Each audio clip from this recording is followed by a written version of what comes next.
So today we've got Iain Macleod, registered dietitian and ex-professional footballer on the podcast. Thanks for coming on, Iain. Thank you very much. Thanks for having me. It's quite a journey you've gone through, and I'm really looking forward to hearing about it. From professional footballer to registered dietitian, and the sort of all the challenges that you've gone through in that journey, and what you're going to do in the future. So everyone's going to love hearing about it. Can you tell us your story? Yeah, I would say kind of my story is a little bit unique in terms of the way I went through kind of my journey within football, and then obviously what I've gone on to do now. But yeah, it all kind of started. I played football since a lot of people, especially in the northeast in Newcastle, you start playing football at a very young age. But I actually probably didn't start getting actually half good at football or even that good at football until probably 14, 15, which by that time a lot of people have been picked up and are in the system with the professional academies and things like that. So I kind of did a different route to sign that professional contract and get that opportunity, which was, it was a challenge. It was constantly having to battle all the way through. I always felt I was constantly fighting. I was always one step behind, and not in terms of ability, but in terms of where I wanted to be. So yeah, it was. I started around. It was around about 15. I started to get a little bit of interest from clubs. I was playing boys' club football, and then 16. I didn't even have it. I wasn't with a professional club. I went to go to college and play kind of college football, and that it kind of turned into. I went to one day training with a college to then I was training with Gateshead's first team the week after, and then 10 weeks after that, or 8 weeks after that, I was on trial at Manchester United.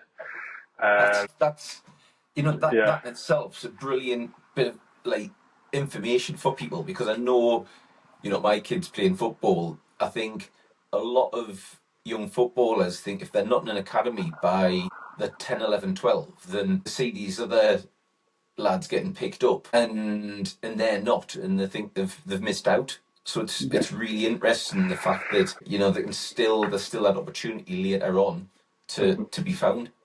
Yeah, I think it's something that a lot of people will relate to as well, because we see a lot of stories like you Jamie Vardy's probably your biggest kind of player that's gone through that non-league pyramid and gone all the way to the top and gone on to do what he's gone to do. But it is something to remember, is like not to give up. And even though I did kind of, I wouldn't say I gave up, but I stepped away. I stepped away at what I felt was the right time for me, and we'll discuss that in a bit. But when I was 16, I had so much determination and grit in me that I'd kind of got from not being a good player when I was younger. And I'm not saying I wasn't good. I was talented, but I just didn't, I probably lacked in a few areas. And it was around about 13, 14. I remember I turned around to my dad, and I can remember the conversation in the lounge.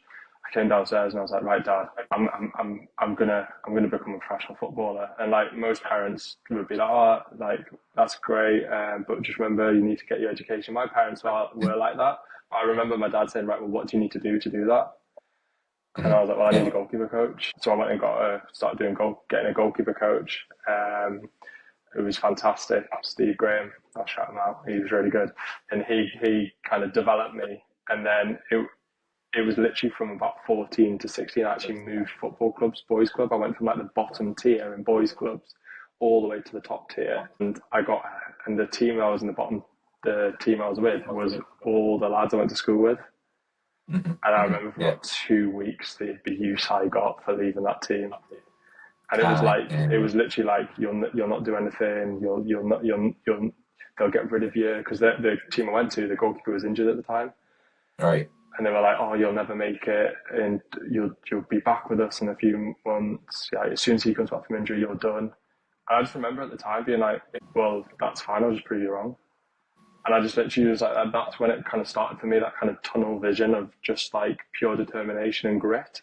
That today is something that's always sat with me. I think if there's a defining thing in me in terms of what I do now from then, is I've always had that grit and determination. It's just been put into different avenues. So I remember turning around and I was like, I'll make it, I'll be fine. And I just got my head down. I do goalkeeper training twice a week. I train with the club twice a week.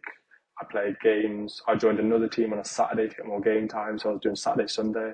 So I was training and playing like 6 times a week.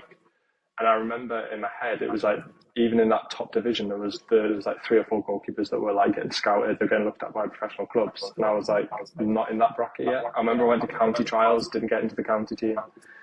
And I was there thinking, on paper, most people would be like, oh, like, yeah, you probably should start looking elsewhere. But I was like, no, I'll find a way.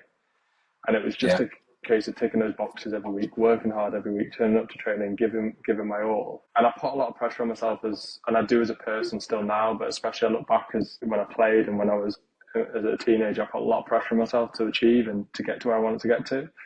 But that allowed me to just constantly keep striving for more, get that 1% better each day.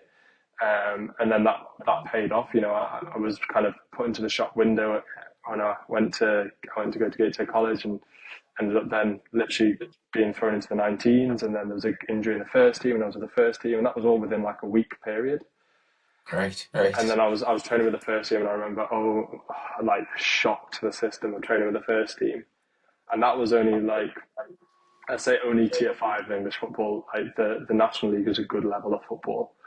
And I remember going in there going like, wow, like, and I remember the first team goalkeeper at the time, I just remember like, I was adamant he just despised me because I was literally just like, I was like a rabbit in the headlights. I was like, and that the talent and the ability got me through the sessions, and I did okay and I got by. In fact, probably I would say I played some of my best football that first few months. I was unstoppable in like the shooting drills. It was more just the small-sided games I needed to get up to speed. And then all of a sudden it was bizarre. It was a Friday. I turned up to training. We trained at Chesley Street. That's where the first team for Gateshead used to train, which is where Newcastle used to train. Was it Newcastle trained at the Riverside? No, I think they trained in Newcastle. But no, it was the Riverside in Chesley Street. And I rocked up and put all my gear on, ran out for training. The coach went, "You're not training today." And I was like, "What?"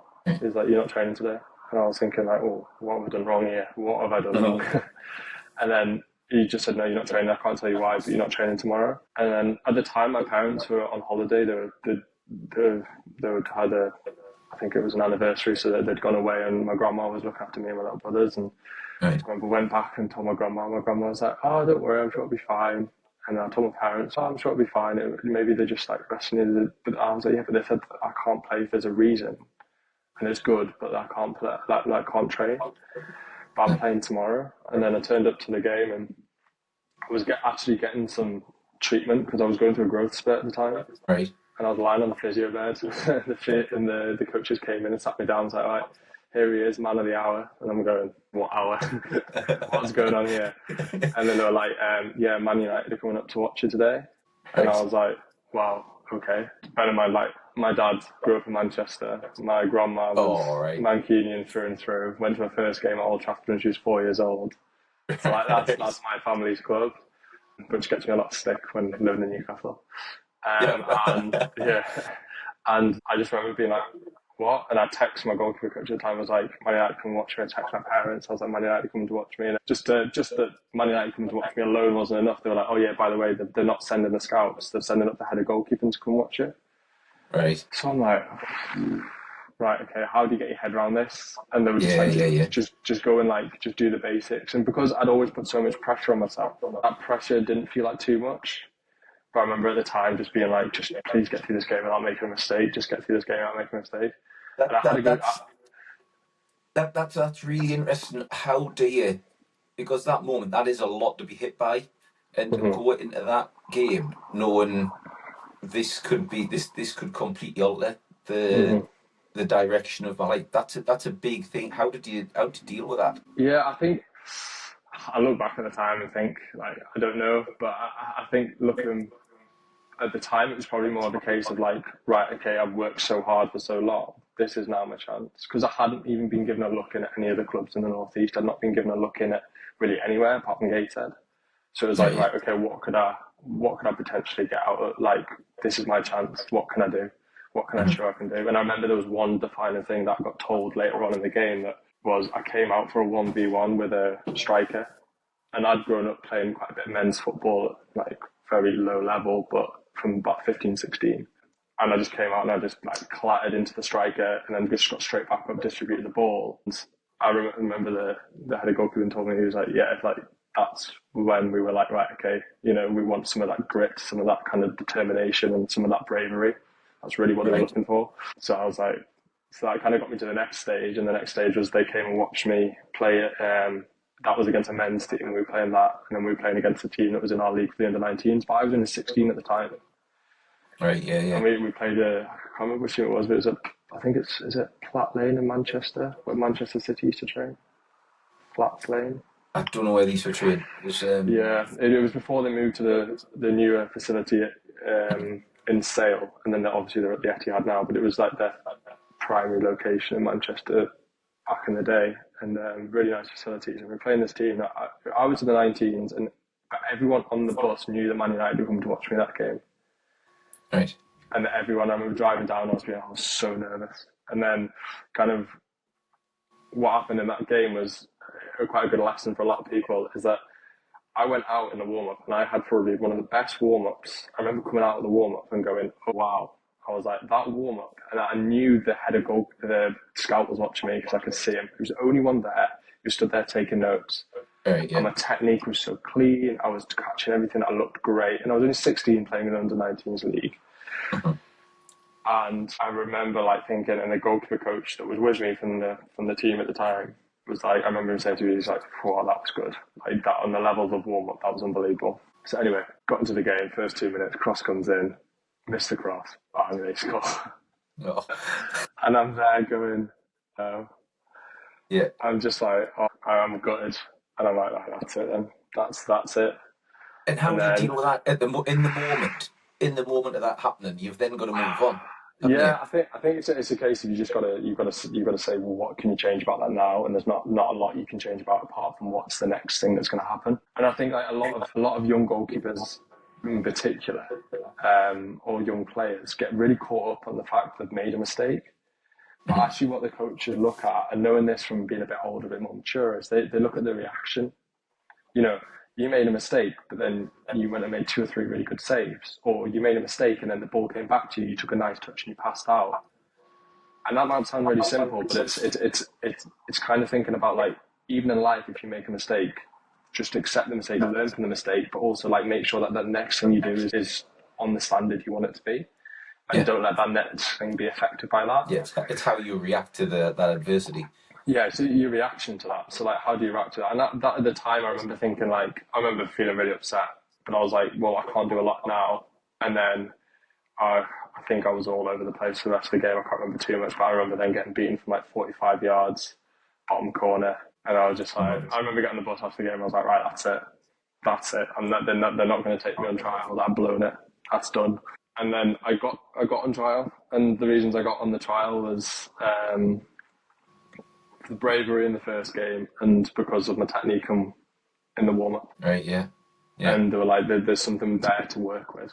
And it's again thinking like, as well, for like any like young people watching, or people that are, anyone watching really, is like, you can't never be perfect. And you're never going to be the finished article. You're always going to have something that you've got to work on. But it's about seeing those kind of strengths in people, and they saw those strengths in me. And I got to go to Carrington, I got to go on trial, I got to play with the 21s, I trained with Victor Valdez because he was exiled from the first team at the time, and I got to a couple of sessions with him, and I did really well, and I was proud of what I did there. Could I have done better? Potentially, but I had that experience, and I got there. And then it was a whole another kettle of fish getting there and doing all that and training with them, and then. Yeah, but it just shows like if you've got talent, you just got to you have still got to work hard. But at the same time, it's about thinking it's not about being perfect all the time. A lot of people it's an important. I think it's an important message that for people. A lot of people look at the negatives and they'll look at what's gone wrong and they focus on what's gone wrong rather than focusing on where it can go right and how to get it to go right. Yeah, and it's an important point.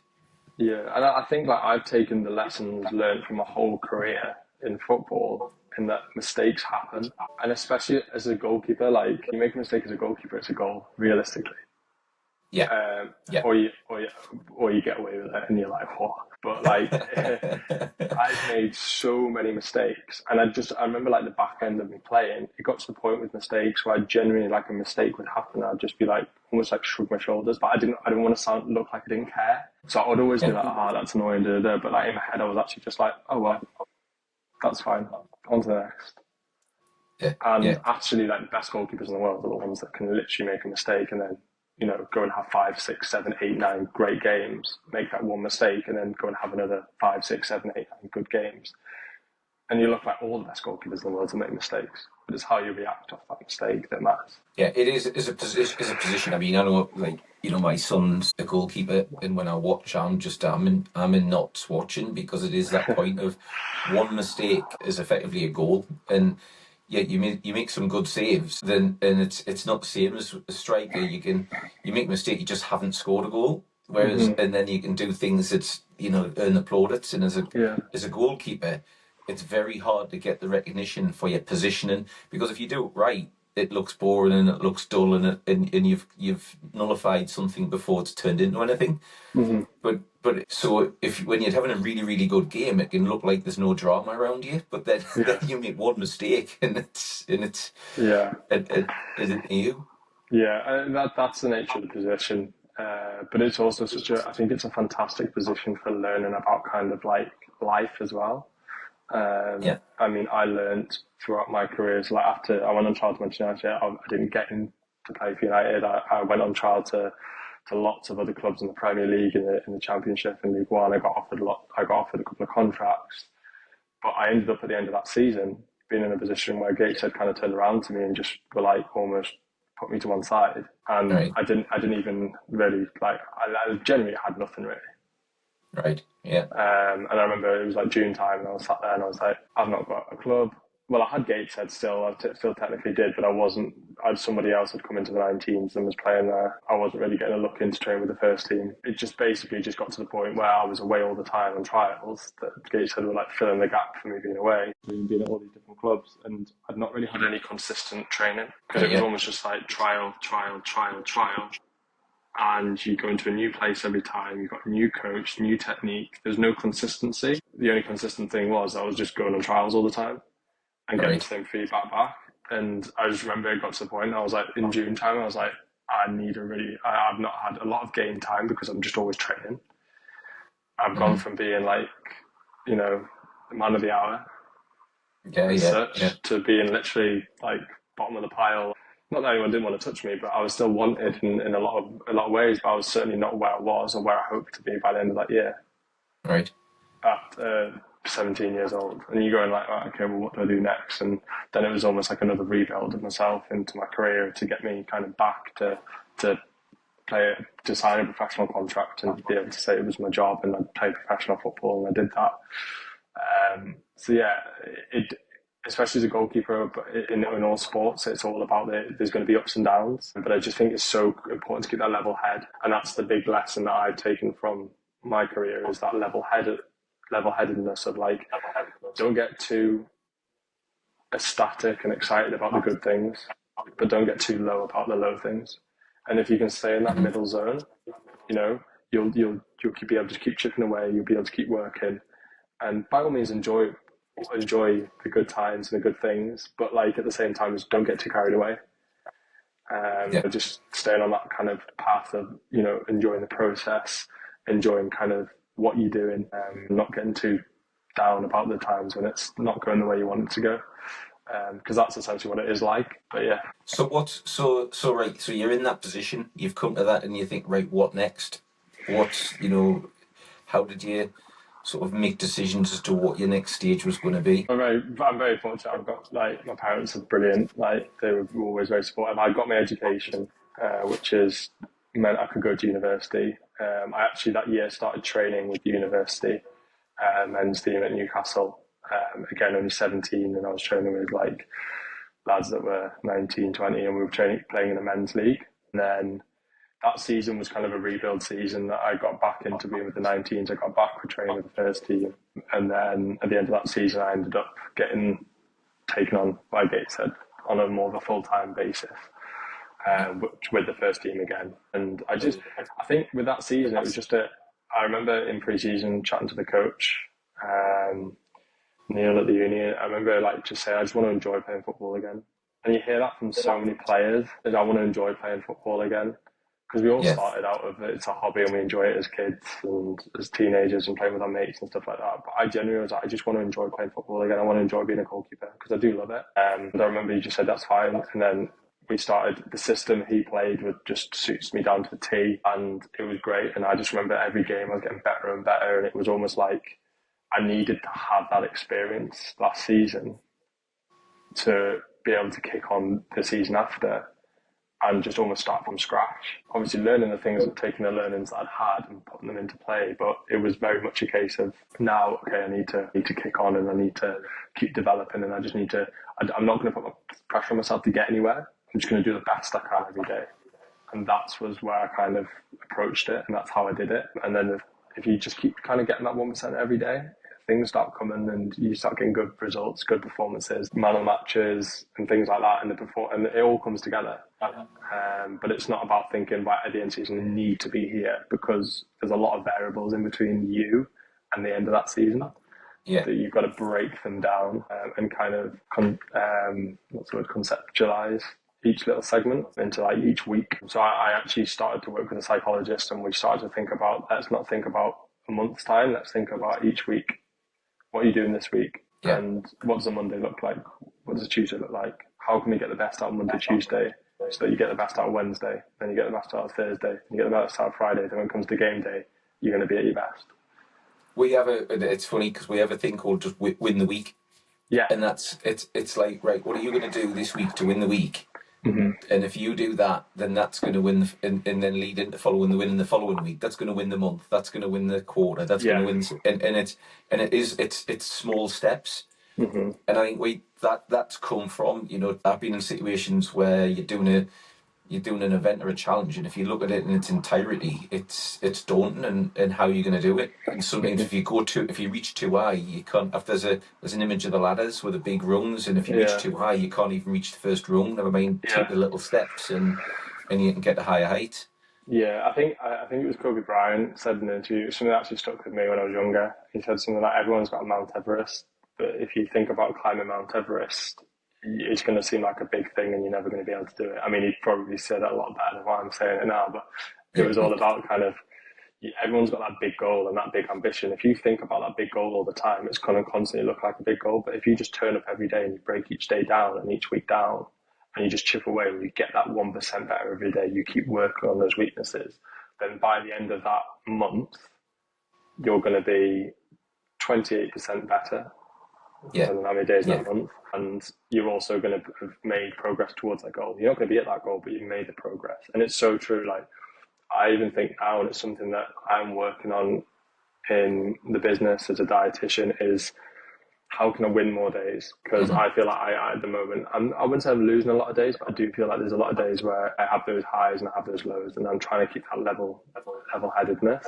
But how can I win those days, and I can get the most out of every day? I'm talking like not just getting the most out of myself as a dietitian or somebody working in business. It's getting the best out of myself in terms of how can I be a good brother, a good son, a good partner. How can I also stay fit, stay healthy, and do all those things that everyone tries to balance off. And it's about conceptualizing them and breaking them down, and trying to win that morning, to win that day, to win that week, to win that month. But it's an important bit that you raise there on all those elements, because some people get fixated in one particular area, and others can suffer. And it's giving yourself that, it's recognizing the fact that you as a rounded performance and winning your week, or each day, it's not necessarily just about one segment of it. One day you focus on one area is actually making sure that you're achieving the best in all of those areas. So it's you don't have to beat yourself up for focusing one day you're sort of maybe concentrating on one bit, and another day another bit. In general, you're making that progress, you're making those small gains. Yeah, and it's something that you see a lot of the time. Is a lot of people will get fixated on one thing. A lot in business, it will be money. You know, And it's not about that one thing. I think if you can think of things as an overall, I know you use that wheel concept. Yeah, you can think about all those things that you put into one person. If you can just chip away at each one, the whole thing will come together a lot better than just putting all your eggs into that one basket. And that's again, like as a goalkeeper, you learn that, because it's like, as a goalkeeper, you've got to be good with your feet now. You've also got to be good at crosses. So you've almost got to be an outfield player that can jump like a basketball player to catch a cross, that can dive across a goal and have the agility and flexibility of a gymnast, but then have the physicality of a rugby player to go and make a one-on-one challenge, but then have the mentality of somebody that, you know, I'm trying to think what sport's got requires the biggest mentality, but they all require a lot of mentality. Yeah, it's taking the knock to the fact that you are more likely to be making mistakes and suffering from that than any other position on the pitch. I suppose it's like you probably say like a boxer, because you can take a lot of hits as a boxer. Yeah. And you've got to get back up. And I think like that, having that kind of understanding that, like, I'd come into some days and I'd work on my crossing, and some days I'd work on and just chipping away at all those different things, identifying where I needed to work more on maybe and working on that, but then keeping the others topped up and working on not just neglecting them. Is again relates to like everyday life now, that, you know, it's about working on each little piece of the puzzle, which a lot of people, I do think, kind of put to one side. And a lot of the time, as a dietitian, going into what I do now, the health side is what people put to one side. Yeah. So leading into that sort of where you becoming the dietitian, your journey took you sort of from Gateshead further afield, didn't it? Sort of. I went out to I played a season out in Norway. So that's where I signed a professional contract. So I played out there for a year. That was amazing. It was a bit of a bizarre, as I said, my journey to kind of get to that professional contract was unorthodox, because before that I ended up going from having a season at Gateshead, and then got to the end of that season, I got offered a professional contract at Gateshead. To be with the first team again. I'd spent the season before with the first team pretty much all the time, in and out of the 19s with the first team, away for games and stuff like that.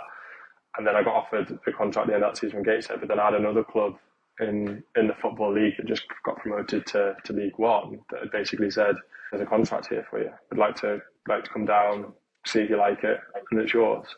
And that's the way it was pitched to me, to my agent at the time. And went down, and the whole thing fell apart.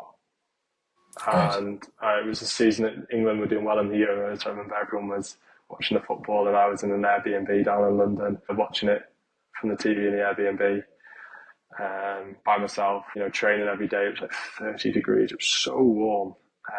The ground was really hard. As a goalkeeper, it's never good when it's like that. And I just remember the whole thing fell apart. I ended up going and training. We trained at Wales's. I think it was the Wales rugby training ground for like a training camp with this club. I went there, picked up a knock because they'd overtrained me, and it just and I ended up. It just never got back to me. They said go home, rest, and come back in a week's time, and I never got a phone call. Right. I'm sat there waiting for the phone to ring. I was asking my agent, was trying to speak to them, they weren't replying. And I just got to July happened, and at the time I was proactive. I didn't just sit there and just wait, twiddle my thumbs. I went and sought out training, so I was back training with the university again, because I couldn't go back to Gateshead because I turned them down to go and do this move. I'd taken that risk. I went back to the uni, started training there again. Obviously enjoyed it because I enjoyed my time there when I was younger. And the university went, there's a scholarship here for you, we'll look after you, we'll get you books, football. I ended up doing a few training sessions with Mitrovic when he was at Newcastle, because he trained he did some extra striker coaching. I bet those one-on-ones were tasty. Yeah, well, actually, he was unbelievable. I remember the first session I was there, just like, I remember him just saying, like, I just couldn't believe how good he was. Yeah. And it just shows like the levels. I remember when I trained at United, Rashford was in the 18s, and I remember he was unbelievable. Like, he just could not save anything. So quick, so fast, and obviously like Mitrovic was seasoned pro at the time, Newcastle Premier League player, and train with him. So university gave me so many opportunities. I was working with a psychologist. I had strength and condition every day. I was the fittest I've ever been, but I wasn't at the level that I wanted to be. And I was obviously started studying a degree as well. And then it's funny, I signed all the stuff off to go to uni, and I never put at the time, I never said that's me done with football. It was more almost like I've genuinely got no other choice. There's nothing else out there. I remember looking at, do I get some part-time jobs? What do I do?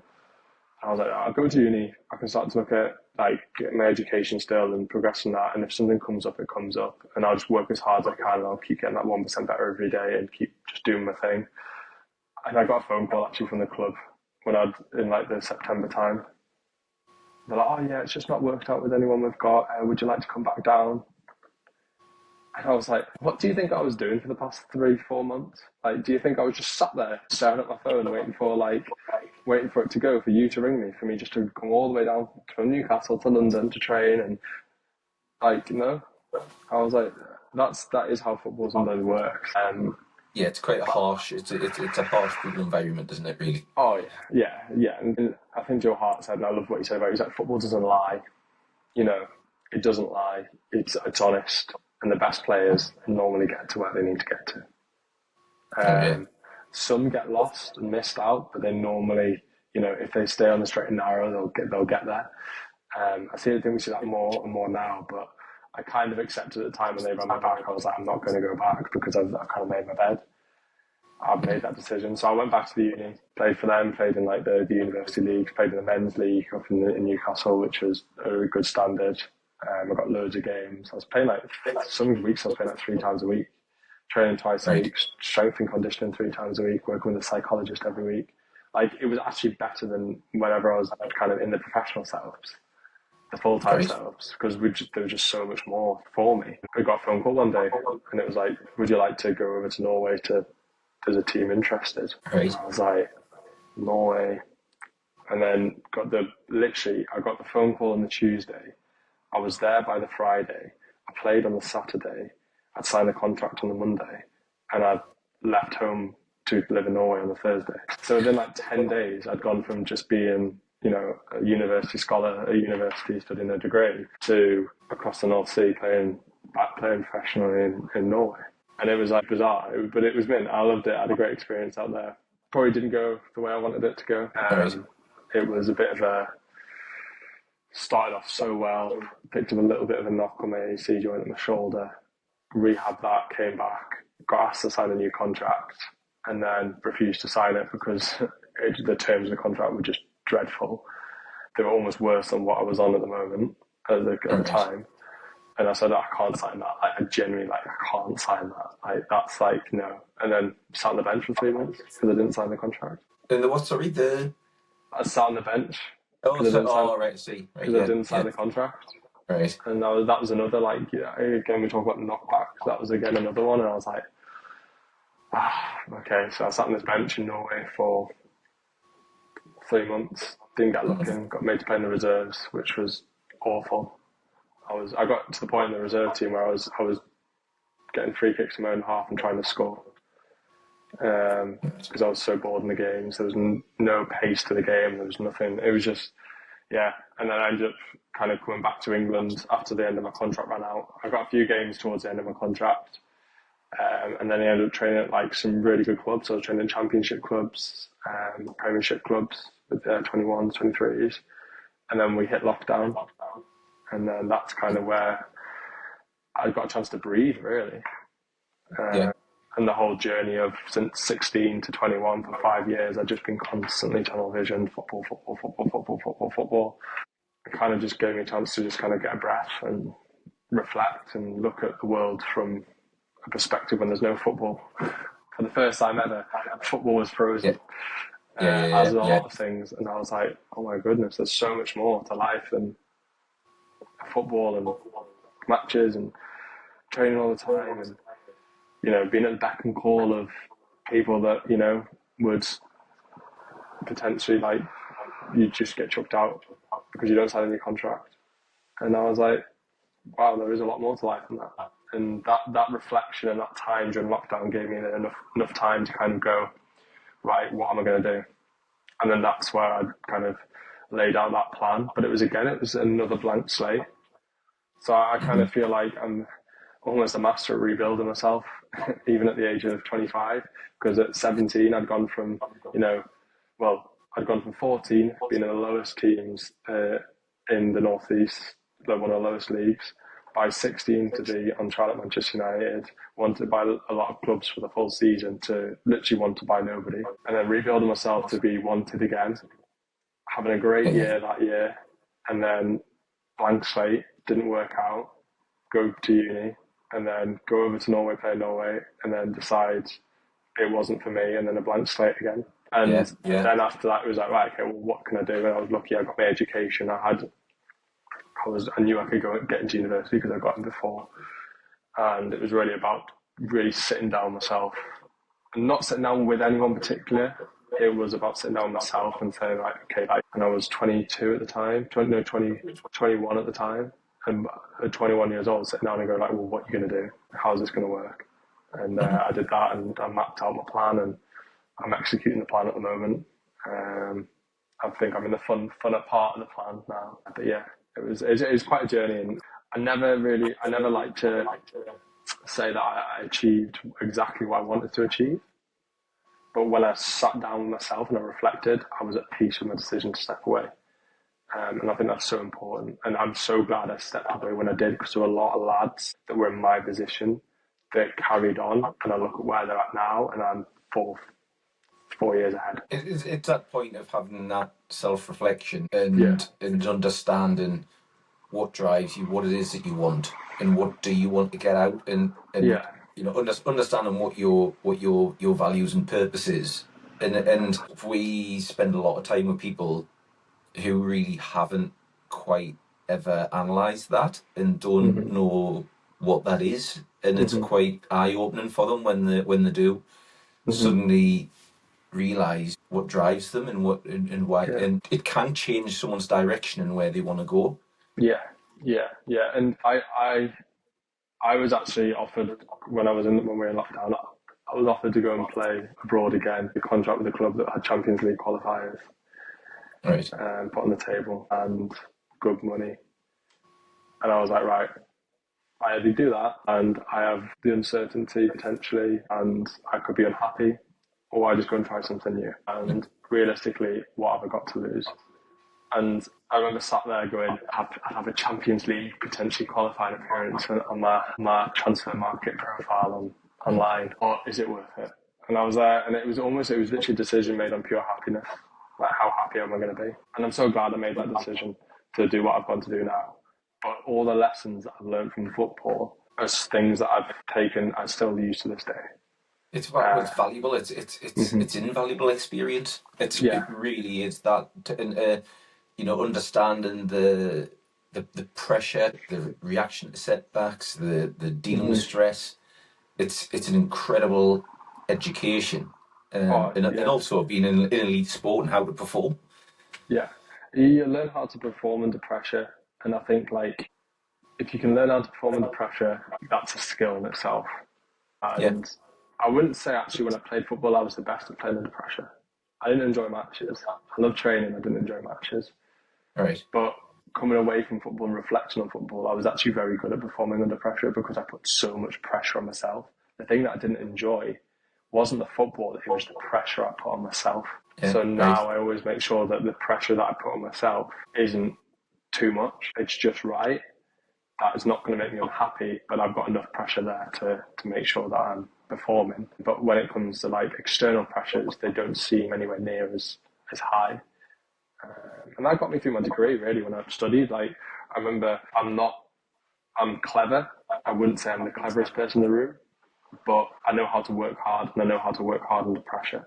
So when you've got exams and you've got things coming up, I knew how to break down those little, you've got your exam here, you're here, how would you break down each week to get to that exam? And it's the same as how I approach games and seasons and going for league titles when we played. Didn't win any, but like that breakdown of like, here's your goal, here's where you need to, here's where you are, how are you going to get there? And I use that now to what I do now is like, what do I want to achieve at the moment with my business, my career? where am I at now and how can I get there? And what do I do every day to get there? And I think putting that pressure on yourself to do that is great, but you've got to have a bit of a management on it and not put too much on, because I think like you can put too much pressure on yourself and it just becomes unenjoyable. And it's not because of anyone else but yourself. Yeah, yeah, yeah. So that pressure in that direction. You did your degree in masters, is that right? Yeah, so I did Yeah. an integrated masters at Newcastle University in dietetics, which was, I would say, in terms of challenges, was probably more challenging, the most challenging thing I've done in terms of even against my football career.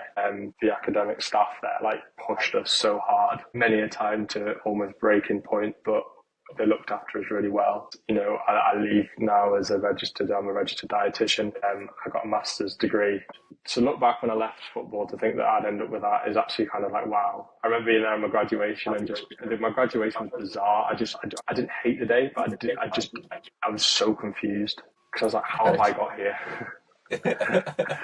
And I was remember being like, oh, like, I can't believe I've actually done this. I've actually got a master's degree, and Yeah. I got a really good grade, got 2-1, and I'm really proud of that. Really proud of just getting through those 4 years of, you know, coming away from football with not doing academics for a long time, and then going into such a hard degree and learned so much. Had clinical placements in psychiatric units, secure inpatient units, and then your general hospitals, your GP clinics. I had experiences all over kind of the clinical field. Got all my qualifications to register as a dietitian, and yeah, it was. I love it. It's something I've always been so passionate about nutrition, even when I played.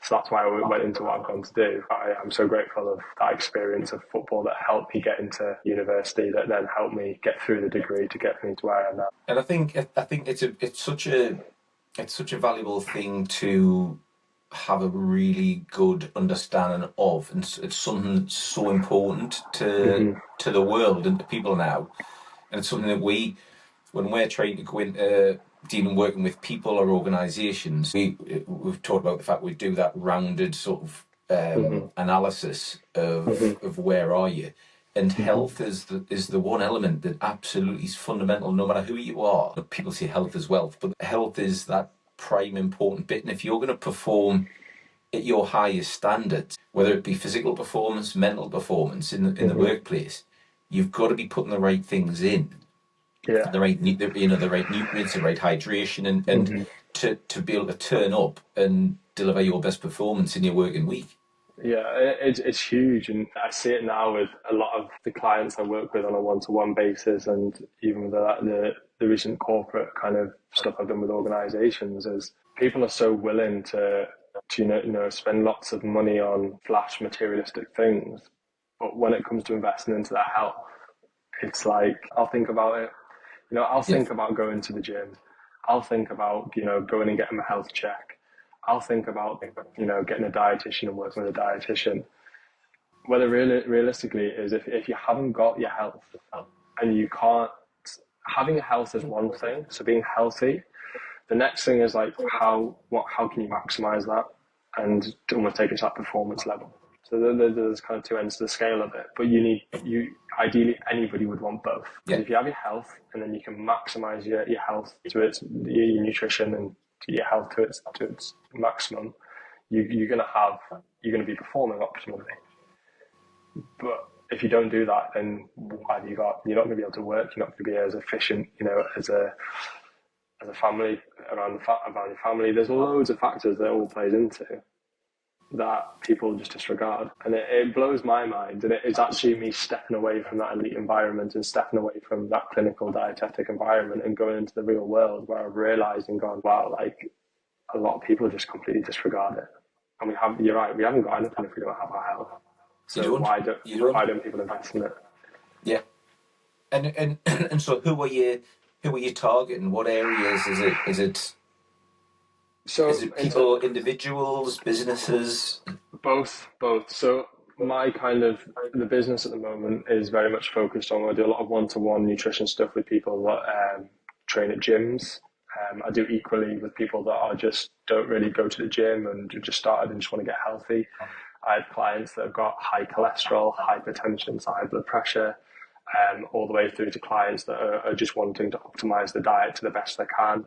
I've got people that, are vegetarians that basically want to have a very good diet but not sure how to do it. And it's a wide range of people of all different ages all across the UK now, which is quite crazy considering, started off in the Northeast and it's already expanding out. But it is very much a case of anyone that's looking to optimize their nutrition to maximize their health and performance. That's who I work with. And then on the business side of things, it's about getting businesses to understand and to invest in the health of their employees, which we're seeing more and more of.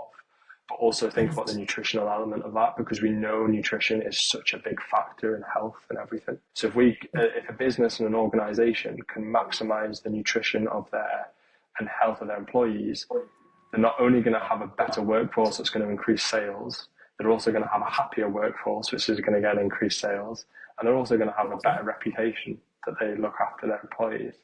And doing something as simple as looking after nutrition and the health aspect of it is actually, when you actually look at the data, the actual implementation of doing that workplace intervention can improve productivity for around 1% to 2%, actually outweighs the costs of getting someone in to do it. So there's that's the two elements, the one-to-one and the corporate, the organisation side, are the two things that I do.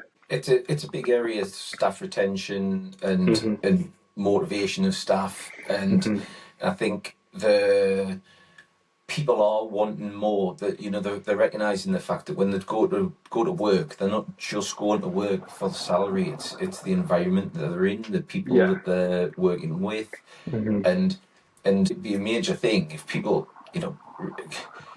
rather than people having to really think about what am I eating a day. It's classic. A sandwich is a quick thing, but it's not necessarily the healthiest thing. And if they were turning up to work and there was effectively actually a meal plan in place or something like that, where they had good, healthy food that's benefiting the company because they're getting the good performance out of the staff. Yeah, it would be a great thing to have that, wouldn't it? It's you're not having to think, but you're getting good, healthy food, and it's helping you with if people want to lose weight, if they want to just control it, if they just want to feel energized. Great thing to add to the workplace. Oh, 100%. And, there's so many things on that. I mean, like you say about the sandwiches, sandwiches aren't necessarily a bad thing to have, but it's like having, can we have whole wheat, so a whole source of carbohydrates, like whole wheat bread, whole grain bread kind of thing, in terms of the bread side of things, increase fiber, which is going to sustain, basically the breakdown of carbohydrates is slower, so you can have energy for a long period of time. It's going to stop that crash in the afternoon. And it's about having just those basics right. I literally did a talk the other week and we spoke about the basics. We spoke about literally fruit and veg, carbohydrates, sugar, hydration, and having a plan. There's 5 just basic things. I think I asked everyone in the room, and one person said that they drank the recommended amount of water each day. One person even put their hand up and said they had 5 or more fruits and vegetables a day. And I was there this was a room of 30 people. And we know that the UK, 27% of individuals in the UK get 5 fruit and vegetables a day. So it's incredible. Yeah, it's incredible. And to think that those basic principles can be applied and improve overall, staff welfare, staff costs in terms of sickness pay and things like that, and business performance. It's crazy that a lot of businesses aren't investing into that area. And there's definitely something that I see as the future of kind of how can we improve business performance is through this style of, and it's taking from that elite sport element into business and applying it. So I said to the staff that they're talking to, I said, you're all professionals. This is your job, this is your profession. So you want to be the best at it as possible. It's the same as a footballer. A footballer is a professional. They do that as a job. So they want to be the best at that. So they have to fuel their body.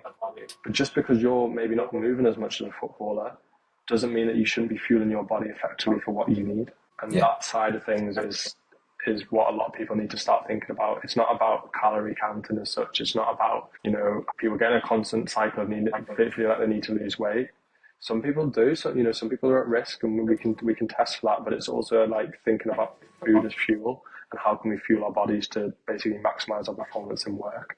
It doesn't just come down to the employee and employer, it's the environment. The business I was in the other day, I said, do you guys have any control over the canteen? No, that's the building we're in. Yeah. And it's things like that. So there's so much to it. But if you can build a system that's going to work for a business, that's going to maximize the health, the nutrition, the performance of the business, the costs are going to outweigh a lot of what you're implementing. So like 1-2% increase in performance is going to outweigh the costs of what it is to get someone in to do it or to make the change. It's a no-brainer. It's very interesting for me seeing it now in person on people's perception of it and how they do put it to one side when it should be the number one priority. I think it falls into that bracket of things that I do see where people know, and they can often be aware of the benefits, and then somehow they just don't act upon it. Yeah. And it's trying to have a sort of accountability measures or something that basically says, well, look, actually, it's not that difficult to implement this. Yeah. All you've got to do is implement it, but people just seem to just somehow sidestep it. Yeah, I think a lot of it's human nature that we, sometimes we know we need to do something and we know it's important, but we choose to prioritize other things. And realistically, it's a priority thing. Yeah, and from both employers and employees on that side of things.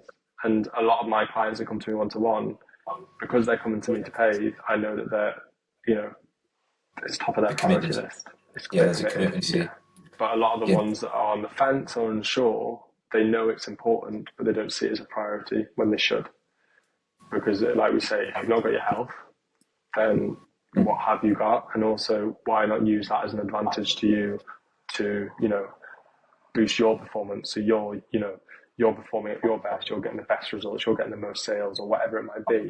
So you're in the best line for the next promotion, you're in the next line for the best job, you're next line to become CEO. Those types of things, people will just go, well, I'll just work late, I'll do extra work, I'll do this. Well, if you eat good diet, we could get you to work more efficiently because you'll have more energy. If we get you to hydrate better, you're going to have more, we know it impairs cognitive function, so you're going to have good cognitive function, you'll be performing at your best. So if you actually prioritize that, instead of thinking I'll just stay up late and I'll work all night or I'll overwork, I'll do this, then you're actually going to have far more benefits. Yeah, and a better quality of life as you do it. And a better quality of life as you do it. And not just for you, for family as well. Talk about the environment side of things. If somebody in work if you're surrounded by a workplace that is healthy, is active, encourages that, that's going to have an effect when you go home. Because you're going to go home and you're going to be like, with the family and things like that. You're going to be, all right, okay, like guys, I'm making an effort to do this, we'll make an effort to do this.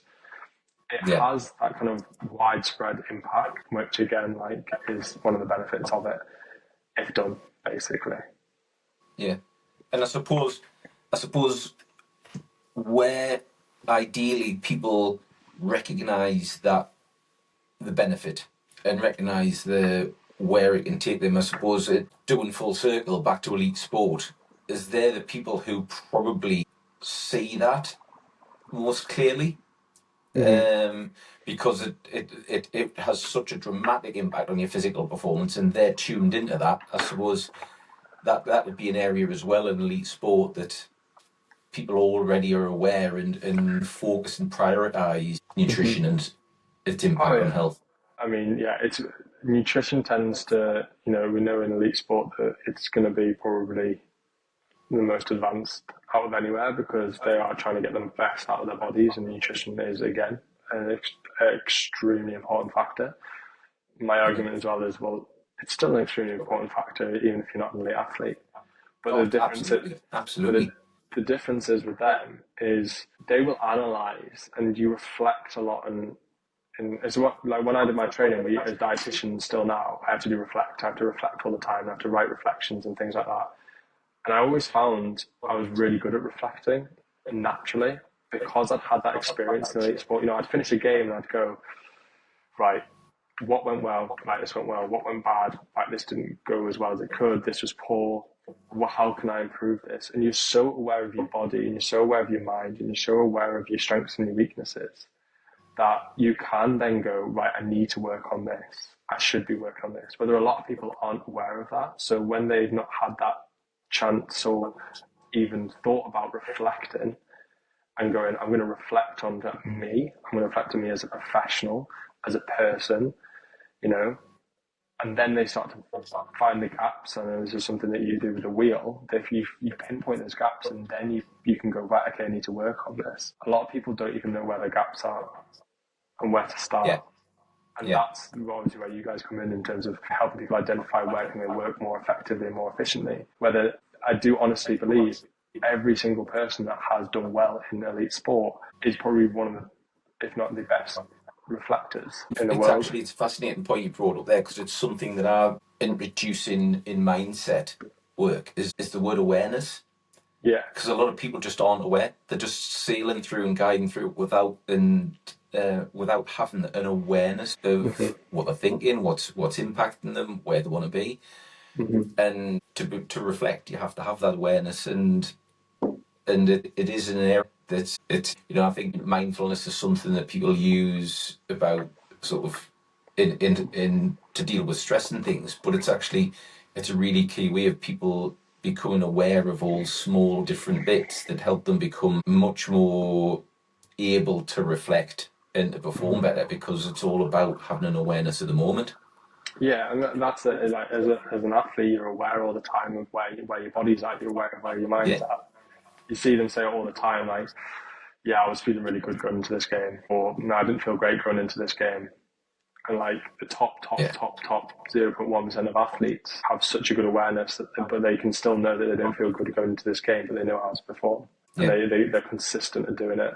A lot of people will. I get a lot of clients that have. It's been having that awareness, whether it be seeing a photo on a family holiday, getting the results back from their annual health check, you know, being in an environment where they're not the healthiest, they're not the fittest. They've been made aware of that. That's caused them to come out and seek to work with me. And there's a lot of people that just don't have that. It takes something for them to go, right, I need to make a change. And that's what I think that having that mentality from sport and understanding your body and understanding yourself is brilliant for that. Oh, it is. Look, I mean, Iain, is there anything else that you want to cut? I mean, I could talk forever and ever about this. We'd be 4 hours into a podcast, but I'm aware of the fact that we try to keep the long sessions down, like, to a point. Is there anything else you feel that would be a bit of a nugget for anyone listening? I think if anyone's going to take anything away from this, I think probably is put your health first is my message to a lot of people. Prioritize you and prioritize your health, because we're going to end up in a situation with society where, potentially in the next 10, 15 years, we're going to see an increase if people don't start now implementing healthy lifestyles and things like that. We're going to see an increase in a lot of negative outcomes associated with bad lifestyle and health. And a lot of people, I see it now as it's almost waking them up to go, come on, you need to start thinking about this a bit more. It's not a case of you can get away with going out and having 5 or 6 pints on a Friday, Saturday night every week, or Friday, Saturday, and then a few during the week. You need to start prioritizing your health a bit more. So I'd definitely say for people listening to this is, put your health first. Don't feel selfish about doing that, because if you've not got your health, then what have you got? And to certainly seek out the support where you feel you need it, and have that self-awareness that we mentioned to try and get that 1% better every day, and keep improving every day and getting the most out of yourself, your health, and your profession. Yeah, I think that's pretty much my final word. Brilliant. That's absolutely fantastic. I really enjoyed the conversation. Like I say, it could have gone on for hours, but we'll and I think people will get a load of value from the conversation, and I'm really looking forward to getting out there. Oh, thank you, and thank you very much for having me on. This is the first time I've done a podcast before, so it's been a very good first experience. So thank you very much. Oh, hope you enjoyed it. Cheers. Thanks, Iain. Cheers. Thank you. Bye. Thanks. Bye.